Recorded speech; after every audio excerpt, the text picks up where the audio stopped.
freedom. But it's almost like a freedom from the fact that I feel like I need to fall in line, you know, and feel that I need to be, in order to be regarded or taken seriously, I must frame myself in a likeness that's very European. And I completely, as an individual, as an artist, and a person who is concerned with us as a culture and as a people, I completely want to distance myself from that idea. And so in my work, this mindset follows through.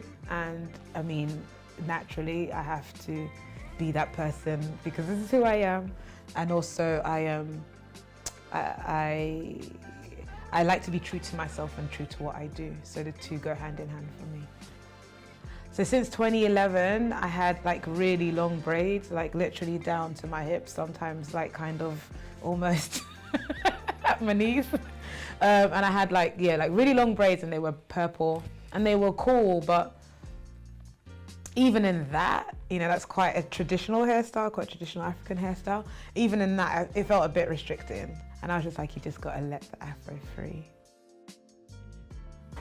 Oh, Elek Wek, right? There's a fashion show, I think it's, I feel like it's 96, 97 or something, and she's walking down the runway and everybody has on like different colored like wigs, and she gets to the top of the runway, she just takes off her wig and throws it in the audience and then walks back.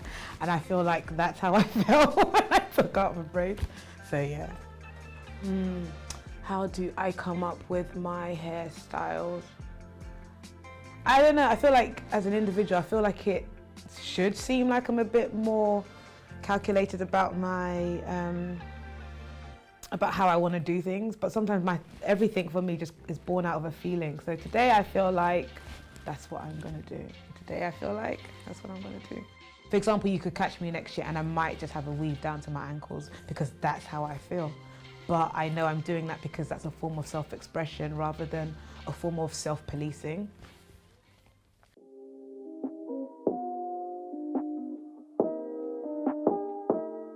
Like, I always do what I want to do hair-wise and just in life in general, but I do definitely feel that in maybe the circles that I'm in, if I was to wear a long blonde weave, then people would look at me like, what happened, sis? Like that it would be more like, so the funny thing is, like, there would be more of a negative reaction on that side of things. I would get side eyes.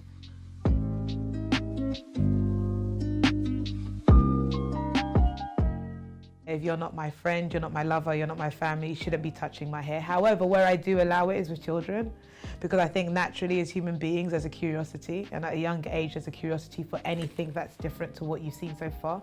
And so I have no interest in educating adults, but where I do have an interest is with children, because without sounding really corny, the children are the future, and if you kind of open them up to these things early, hopefully they're not asking the questions they ask as children as adults. And children are a lot more smarter than adults as well. And so it tends to be, the questions are coming from a genuine space of curiosity, not some socialized weird space.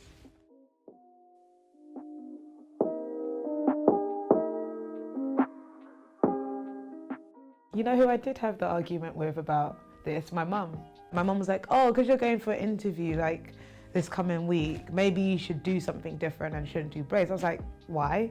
And she was just like, well, you know why you do what you do, but they don't know why you do what you do.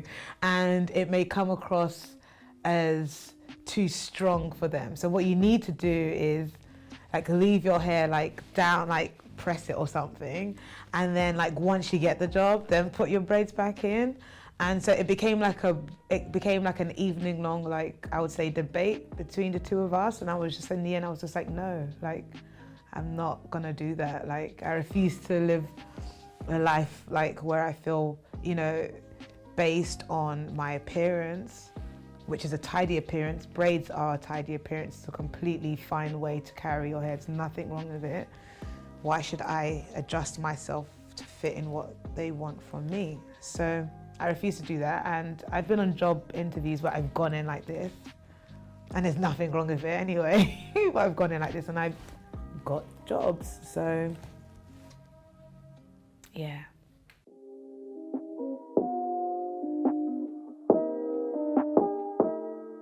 I'm very honest in my appearance, and I'm very honest in how I deal with people and communicate with people. So what you see literally is what you get. And obviously by knowing me, you get to know a bit more, but like the foundation of what you see is the foundation of what you get.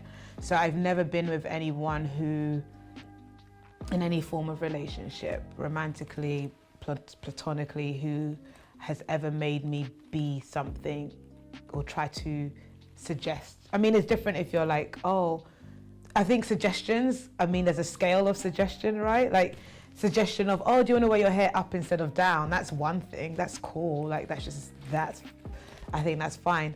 When it's like, oh, do you want to like straighten your hair, or do you want to put a weave in because we're going to see my mom? Nah, son, that ain't happening.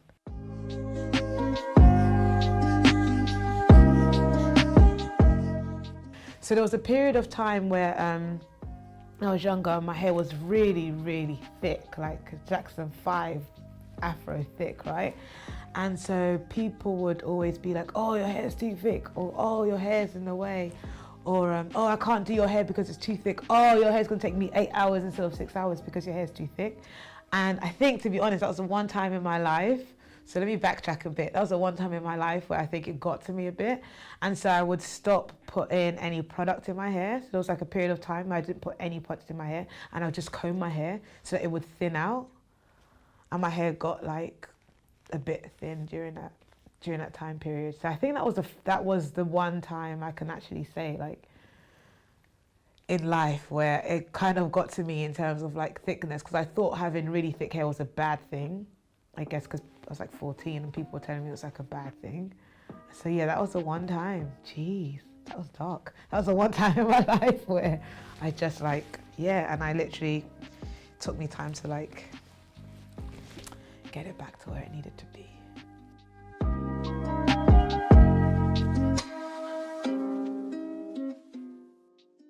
Yeah, so she started doing my hair. She had, bless her, she had like 8-month-old. And so, I mean, it's not everybody, childcare is expensive. Not everyone can afford childcare. So she had an eight-month-old, and she had an 8-month-old on her waist as she was doing my hair. But what frustrated me was when she took a break, she literally was eating stew and rice, right? And she didn't clean her hands, and she just carried on like braiding my hair. And sometimes you keep quiet about certain things, you're like, skirt? Did she just, with, you know, stew on her hands, start braiding my hair? So I was like, whoa. And then there was a time where I think she was like, this hair's too much, this hair's too much. She took another break, and I put my hand into my hair, and it just my hand wouldn't lift up. So, you know, when you're doing braids, right, you have to be quite careful because there might be crossover with strands. I literally felt like I had Charlotte's Web on my hair, because basically they had been, my actual natural hair and the extensions had been like pieces of it had like crossed over into different braids. So it was almost like there was a web at the base of my scalp. And so I couldn't like put my hands through my hair and I was just like, whoa. And then she charged me £90 for that. And then she was like at the end, oh, like I would really like some McDonald's, because I was like, I need to go to the cash point to get some money. She was like, oh, I really like some McDonald's. I was like, okay, sis, I'll get you McDonald's, it's cool. So the line at McDonald's was like long. So when I got back, she was like outside of the shop, like with a few people looking around, like, I thought you had run away. I was like, sis, I went to get you McDonald's. That's where I went to go. She's like, oh yeah, I forgot. I remember just thinking, wow, I paid you £90, you put stew in my hair. The base of my hair is like Charlotte's Web. You have your McDonald's, you have your money. And it's like, yeah, that was not cute, man. So that was like, I was like, never again. First and the last. I was like, just back to just me and my sister doing my hair from that point.